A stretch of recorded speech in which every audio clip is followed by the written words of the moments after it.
What's up, guys? We are down here in the Georgia farm and it is hotter than blazes right now. Probably well over 100-degree heat index. What we're doing today, we're moving some of our feeders around, we're putting some cameras out, Spartans on protein feeders, stuff like that. But here, this is our mineral lick. We're putting minerals out, whether it's in this farm, the Iowa farm, Kansas, whatever, every 30 days this time of year, and putting out anywhere from 15 to 25 pounds.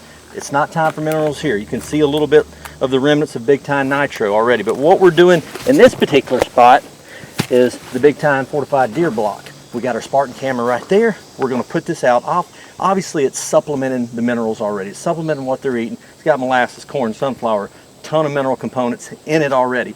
But we're putting it out here to get more pictures. So when that big boy comes in, not every deer is gonna go to our protein feeder, but a lot of them will stay in the woods. They got to come to the minerals. They need it. They want it. They got to have it.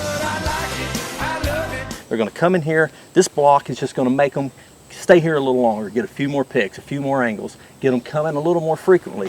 So we're going to put it here on to the next spot. If we got enough, we'll put one on every mineral hole.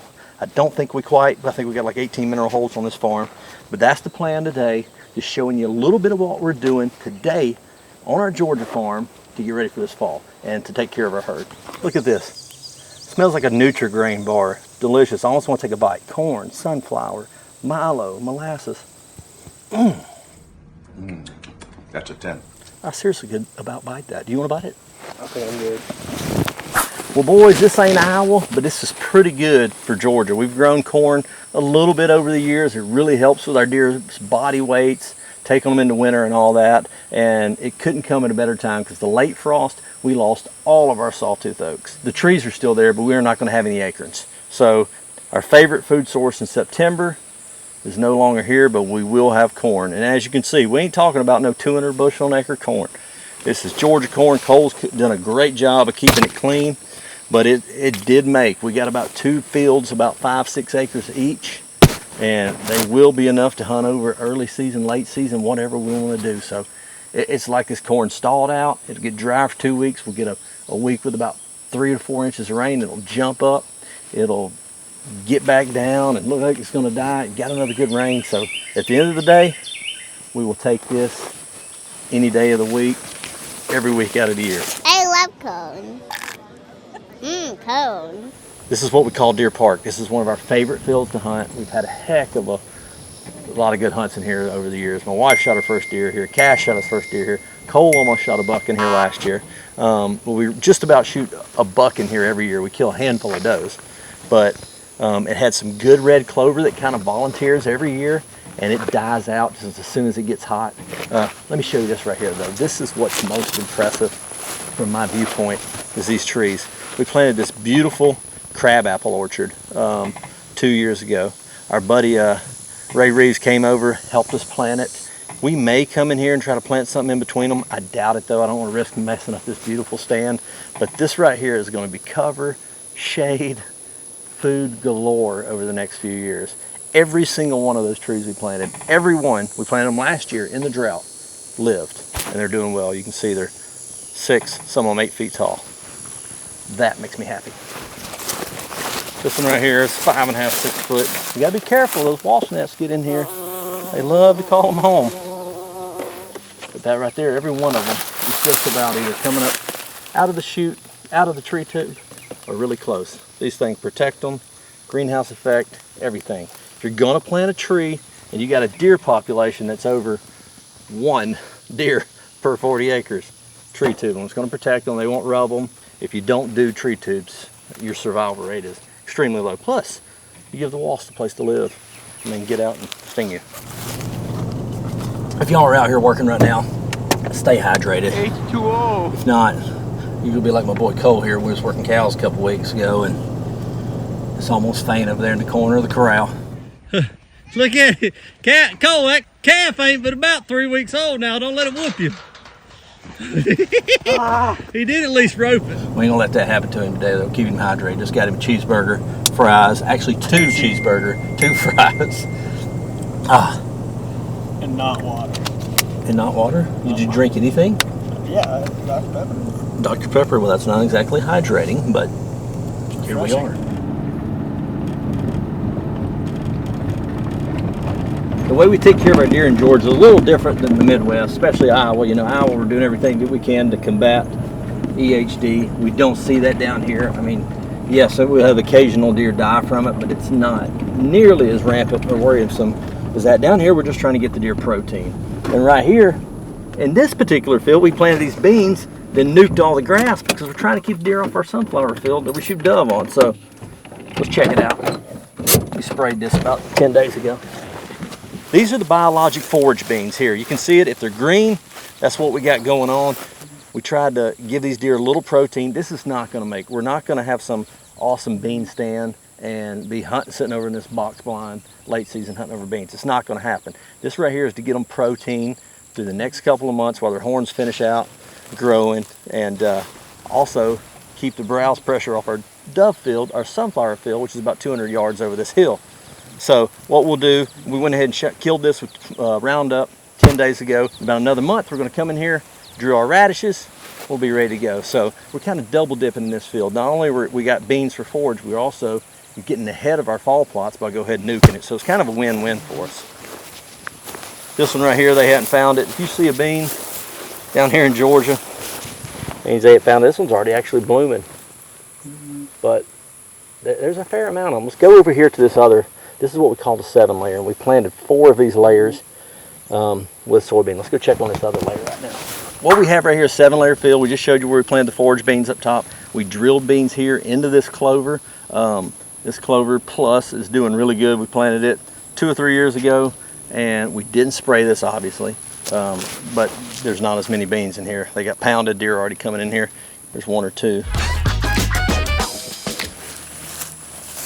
Look at this, ton of clover, ton of forage, little weedy, not bad. We're gonna try to spray it 1 more time, maybe 1st of August, then it'll be good through fall. If you follow our Instagram account, you know that I have given a lot of updates. You've seen the updates on this little clover field. It's the one right here closest to our house, our cabin. So we spent a little more time on it. It's got a lot of shade. The deer are always sitting right here in the shade. This fall, we're gonna hunt right here. We put in this food plot in the spring, and this clover field, we're gonna get somewhere in here, get a perfect wind. But now, I just got Cash. He's been down here at this middle lake fishing and only caught 1. He's not in the best mood, but hey, 4-leaf clover challenge right now. Let's see if we can find the first one.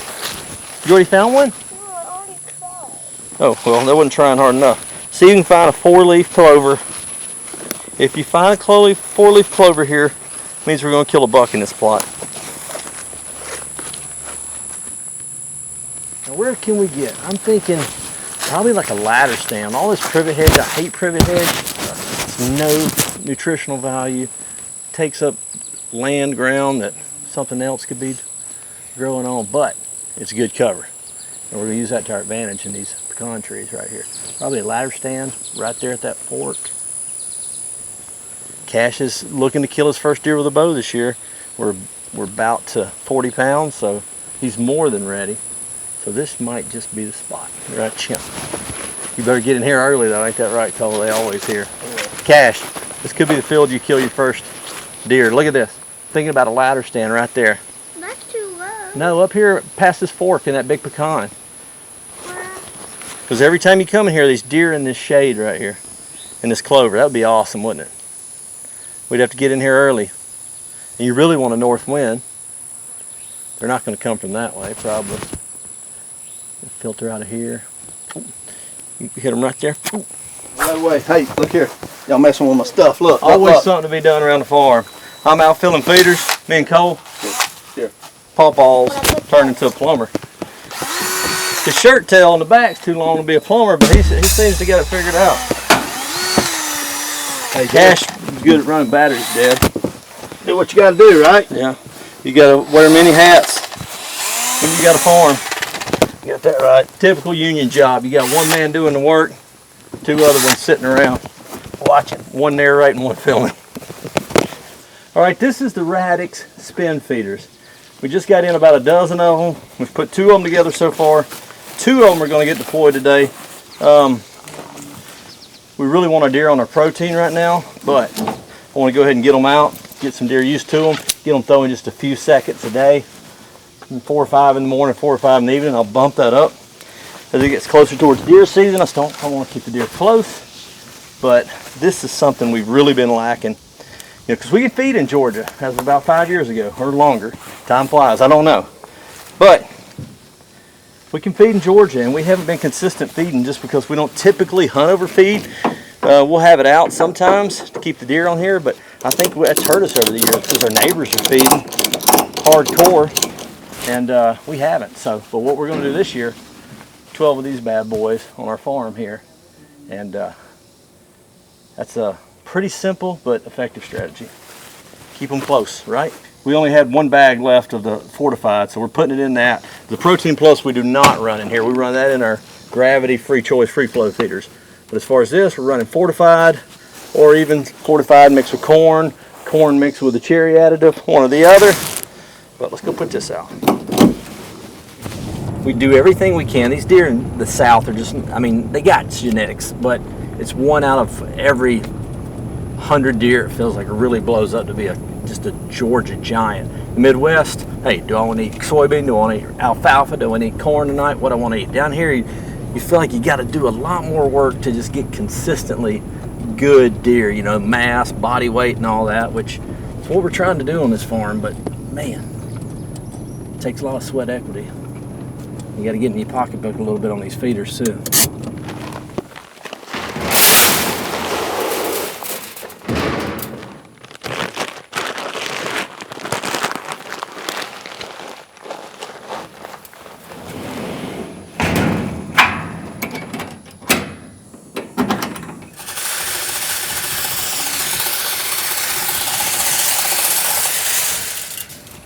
All right, if you guys follow our stories, you know we're back at home, back where we belong with Spartan. We believe in these guys. They're the most dependable cellular cam on the market, in our opinion. There's a lot of good brands that align themselves with Spartan cameras for many reasons. You know, Mossy Oak, Realtree, a lot of these guys truly believe in them. We do too, and that's why we're back. We run the 6-volt external battery. We run 12 AA Tenergies. We double that up. We really feel like we get a lot of bang for a buck, hardly ever go dead. Consistent pictures delivered to us. We're running about 1 every 3 to 4 minutes on these protein feeders, and that's what we're doing down here. We're doing a real similar thing in Iowa, and it beats the old way of having to look at cards all the time. I still like that, but dang, I got burnt out on it. Ain't gonna lie. This little spot right here, what we call a swamp feeder. Check it out, we got this big swamp right here. Big wetlands, circles all the way around, probably a couple hundred acres of swamp. Goes all the way over to our neighbor. But I always said if you could ever feed right here, you could kill all the deer you wanted to, all the bucks. We can feed now. Last 5 years or so, like I said, but I've never hunted it, but got this Spartan on it. I haven't checked it in a couple days on my app. I'm just looking at it here. There's deer here all day long. Good deer. But it's tough to get in here and hunt because it's so thick. You're getting so close to the bedding area, and the wind would just have to be strong out of the north, you know, just northwest, just to make it happen. But lots of bucks on this camera. Lots of bucks. All times of the day. But what we did, we're running this on this 6-volt, so I come in here and add these 12 Tenergies. I just bought some more actually. So this sucker right here, with this current setup, would last about all the way to season.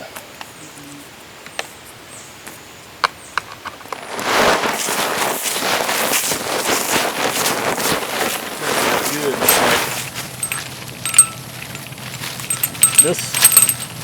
Found this in an old barn we were about to tear down on a little place that we work in, and it's a little bird perch. I was like, man, we're not throwing that away. We're gonna make some bird happy. We're gonna put it in this food plot right here we call copperhead. And then we sit up in there in that stand whacking them does. Look over here, there'll be a little blue jay, cardinal, robin, whatever up here. We even know when the deer approaches and they start using that. Yeah, that's a good idea. Like on scrape, when we sitting there, I'm sitting in the stand, it's like, you don't know what this is. It's a cigarette lighter. It's before your time. They don't even put these in cars no more. It would go there where that USB thing was. You pull it out. You light your cigarette or light a fire. Or, why, you want smoke or something? Wait, you put it in there? Yeah, when it gets hot. Wait, I can burnt we my, try it? Let's not, because No, I will put curiosity. I will put it on a leaf. Yeah, no, you try to burn the wood down. I have burnt my fingers when I was about your age and being dumb, because I had to get it hot when my mom left me in the car or something, and I have got flat spots all over my fingers from cigarette lighters being a dumb. Why do you have a cigarette lighter in there? Because this is a 96, and they quit making them probably in what we think, 2000 before you were For born. me. Not for me. Learn something new every day, right? Cash is over there talking Siri about cigarette lighters. He's very intrigued now. But nonetheless, we're going to wrap up. Hold on, boy. We're going to wrap up this episode with our dove field here. 2 weeks ago, we were taking pics on these beautiful sunflowers. They started to turn, and the next week or so, all the little yellow leaves will start to fall off, or the yellow petals, and we'll be shooting dove in just a little over a month. So we got 4 strands of hot wire here, 1 extra strand on the back side, to kind of give them that depth perception. All right, we appreciate you guys watching. We'll see y'all same time next week.